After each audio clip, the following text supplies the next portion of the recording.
Right.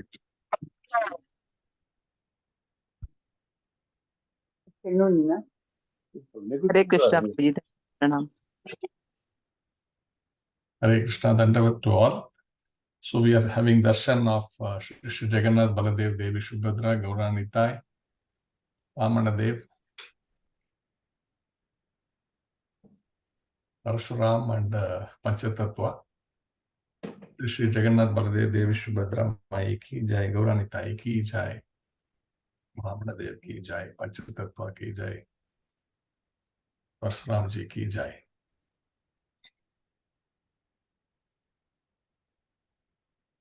Om Ajnana Timirandasya Jnananjana Shalakaya Chakshurgulmanitam Yena Tasmai Shri Gurave Namaha. Nama Om Vishnu Padaya Krishna Preshtaya Bhutale Srimate Bhakti Vedanta Swamin Iti Namine Namaste Saraswate Deve Gauravani Pracharine Nirvisesa Sunyavadi Paschatya Desha Tarine Jaya Sri Krishna Chaitanya Prabho Nityananda Shri Advaita Gadadara Shri Vasadi Gaura Bhakta Vrinda Hare Krishna, Krishna Krishna, Hare Hare, Hare Rama, Rama Rama, Hare Hare. Hari Om Tat Sat. So we will get into the verse today. Today we are discussing chapter 13, Nature, the Enjoyer and Consciousness. And we are discussing verse number 15. Sarvendriya Guna Bhasam Sarvendriya Vivarjitam Ashaktam Sarvabhrit Chaiva Nirgunam Guna Bhoktra Cha. The super soul is the original source of all senses, yet he is without senses. He is unattached, although he is the maintainer of all living beings. He transcends the mode of nature, and at the same time, he is the master of all the modes of material nature. So now in this chapter, the beginning of this chapter, all of you would have gone through, where Arjuna is asking specific questions to the Supreme Lord.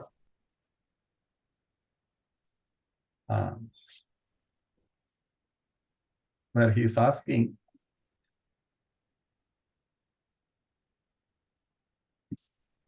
I wish to know about Prakriti, nature, Purusha, the enjoyer, and the field and the knower of the field, and of knowledge and the object of knowledge. So that was the question for which this chapter is actually relating to, and Krishna is trying to give explanations to each of these aspects which Arjuna was desiring to know.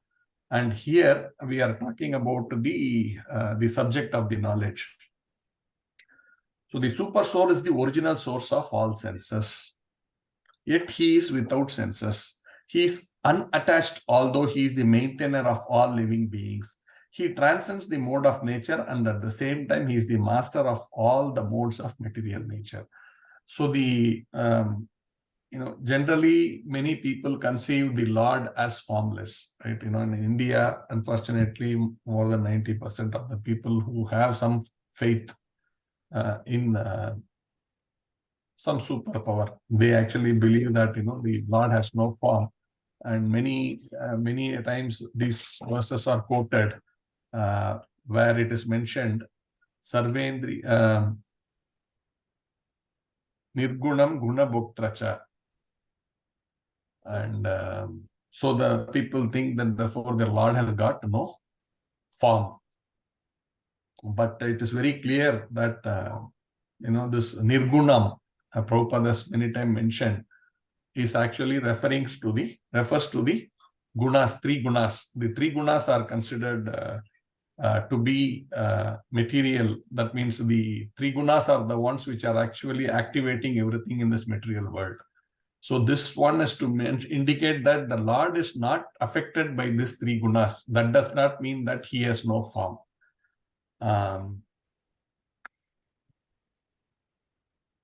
So it's mentioning in that sense that he does not have any senses. It's not that he really does not have any senses. The soul also, which is also the subject matter of knowledge here, actually is also in that sense originally nirguna. That means it is also not having these three gunas, that sattva, rajo and tamoguna.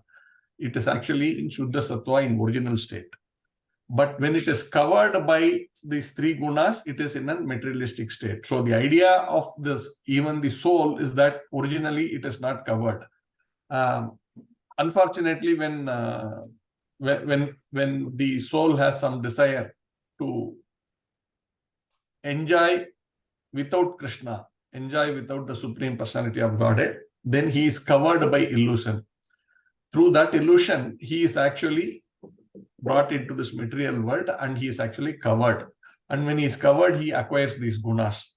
But the Supreme Personality of Godhead retains his originality all through. That is the point that we need to understand. And not that the Lord does not have a form. The Lord has a very beautiful form, Shyama Sundar.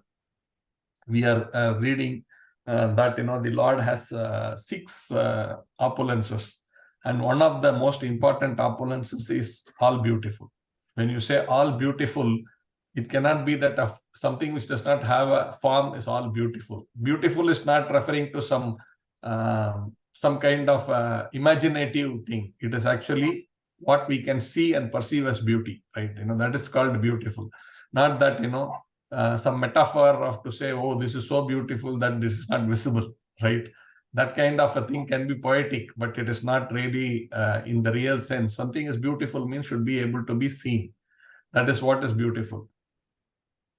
But then, material world is always opposite of what it is in the spiritual world.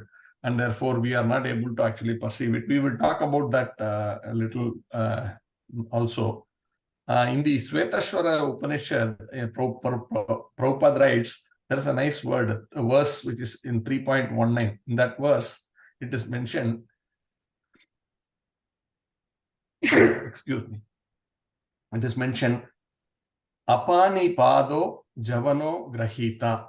So Prabhupada is writing there, the Supreme Personality of Godhead has no forms which are materially contaminated. But he has hands and accepts whatever sacrifice is offered to him. So this is clarified in the Svetashvara Upanishad, where it is mentioned, the Lord does not have a hand which is materially contaminated. So when it is materially contaminated, it actually acquires guna. Material contamination is actually in relation to the three gunas. So that we have seen in Bhagavad Gita many times. When this soul is covered by the three gunas and this entire material world is actually activated by the material gods, it acts by the material modes, but we are not the doer, right? There are some verses like that where it says, you are thinking you are the doer, but actually it is the modes which are actually acting. So it is basically the material world, everything is covered by these three gunas. But the Lord is not covered by that. That is the point which is being stressed here. Therefore, when the Lord appears here, the impersonalists actually think that the Lord is actually formless, but here when he comes to this material world, like a normal human being, he has also to be covered by the material modes, and therefore he is also affected by all that is happening out here. And many people go to the extent of saying that Lord Rama actually had to suffer for some reason, and therefore he had to undergo, he had some karma, and therefore he had to suffer. That means he's acquired this material nature. That is the kind of commentary that many impersonalists give. And they are giving importance to the three modes more than the Supreme Personality of Godhead, to say so much so that they say even the Lord is controlled by these modes, which is completely wrong. The Lord very clearly says, I am above the three modes of material nature. And therefore, when he comes here, he is not covered. He is still that complete pure spirit soul.